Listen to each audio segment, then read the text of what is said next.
Hey guys, thanks for tuning in. Today I'm going to be air layering my Philodendron glorious. A Philodendron glorious is a hybrid between a Philodendron gloriosum and a Philodendron melanochrysum. If you look at these top leaves here, you can see she's very melanochrysmy. I've decided that I want to propagate this plant, not so much to have propagations, but I'd like to fill her out. I did the same thing with my Splendid here.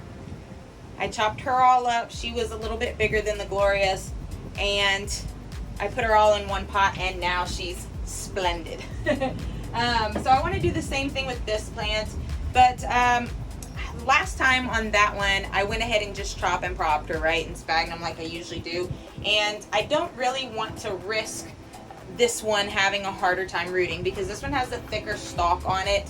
And I have noticed that philodendrons, as they get a little bit more mature, the stalk gets a little bit thicker, they can get a little harder to root sometimes. So I would much rather air layer her to be on the safe side, to not risk losing cuttings, because I definitely don't want to do that. This way I can wrap the sphagnum on each one of these nodes and I can just monitor her, and as they root then I can cut. And if some of them don't want to root, then I don't risk cutting it and then it not rooting and my cutting dying and me losing part of my plant. And as I've said in previous videos, I don't like cutting my plants if I don't know for a fact I can get them to root.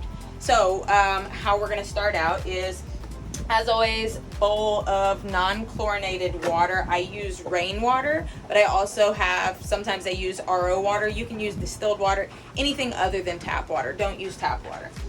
I am going to add my trusty azos.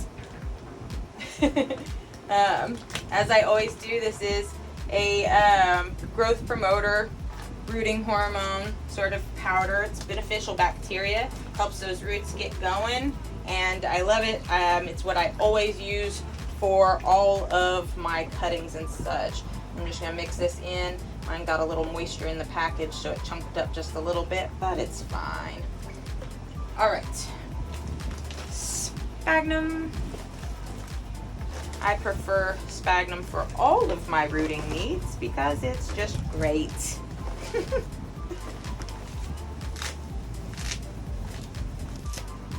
Okay, so you really want to work it around and make sure that the sphagnum soaks up all of that water and all of that azos. So we'll work that around, let it get to soaking up, and then I'll talk you through this.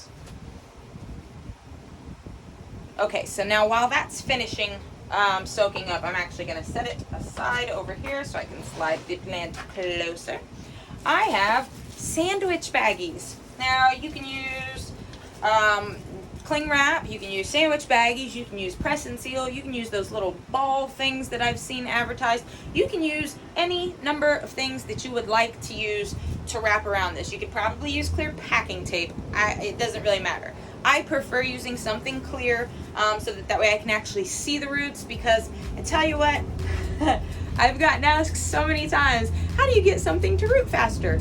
Leave it alone. Just leave it alone. Don't check on it all the time. Just leave it alone and it'll root faster. So by having something in clear plastic, like I have these little cuttings back here in clear plastic cups. So that way I don't have to do a tug test or anything like that. With these, I won't have to constantly unwrap them. I'll be able to see when those little rootsy tootsies are growing.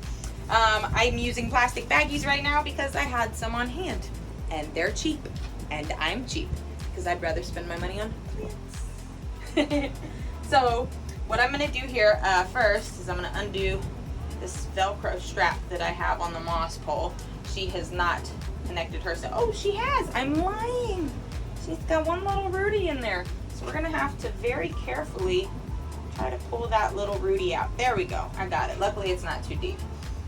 All right. So I'm actually, let's see. I'm going to put this back on here because I didn't realize she was going to lean so much. But I'm going to put it lower down and we'll start at the top.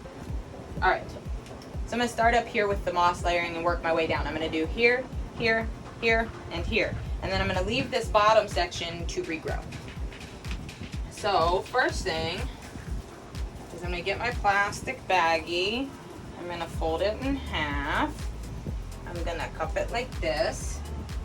I'm gonna put a little bit of sphagnum on the baggie. Maybe. I'm gonna put that under the roots. I'm gonna put a little sphagnum on top of the roots.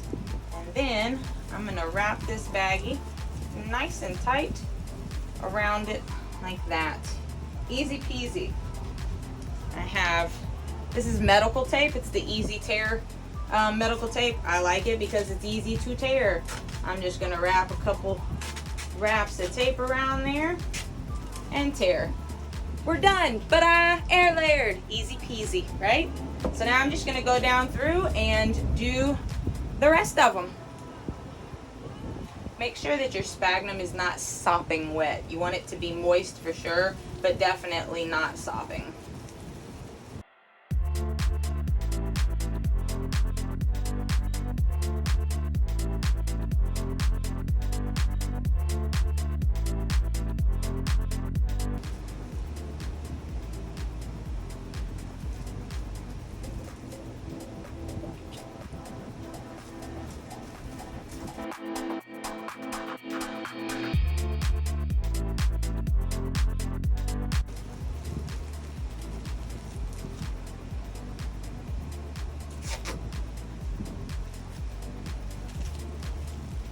This is not necessarily a graceful process. It doesn't have to be. Like, you're not going to win beauty contests. My plant will win the beauty contest when she's all full and beautiful and wonderful. I'm not worried about how pretty the air layering looks. It just has to work.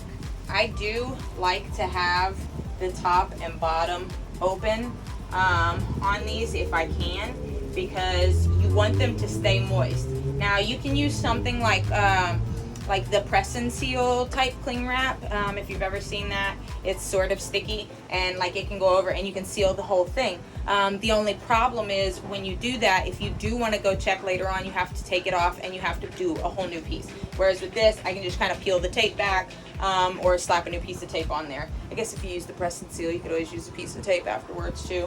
I don't know. Like I said, I had baggies on hand. All right, so now I'm gonna slide this up a bit, maybe. Oh, I need a longer piece.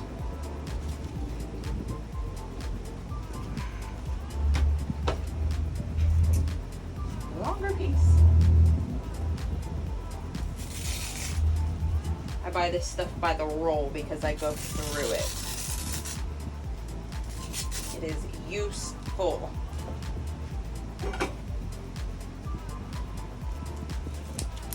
One big piece of advice that I can give you when doing stuff like this is try so hard to have all of the things that you need within reaching distance, so that way you can grab it without having to let go of your now very top heavy plant. All right, continuing right along.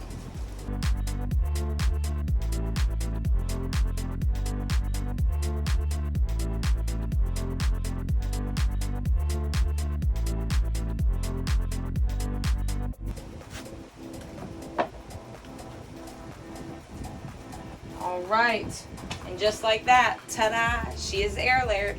So now how long it takes for the air layering to root, it really varies on the plant. There is no like standard time. I would generally say at least 2 weeks, but some plants root a lot faster than others, so it's just sort of a matter of just keeping an eye, just checking in. But until then, you just treat your plant like you'd normally treat your plant. You let it grow, you let it be beautiful, you check in periodically. Once it's rooted, then you can make your chops and it goes right to growing, instead of making your chops and then crossing your fingers ever so tightly to hope that it roots. So there she is, Miss Glorious. Hopefully I don't drop her, because then she'll be less than glorious. And hopefully soon I'll be making another video where I'll be unwrapping and chopping and showing you the results. See ya. Bye.